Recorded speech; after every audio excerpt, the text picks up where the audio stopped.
பிள்ளைகளை நம்பி ஏமாந்து போன தாய்.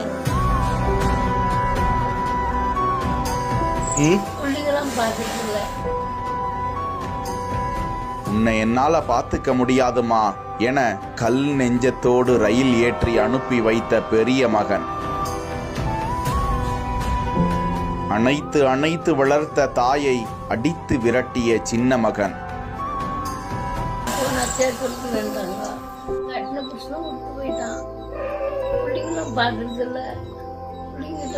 உலகில் வந்தோர்க்கெல்லாம் இன்ப துன்பம் என்றும் உண்டு.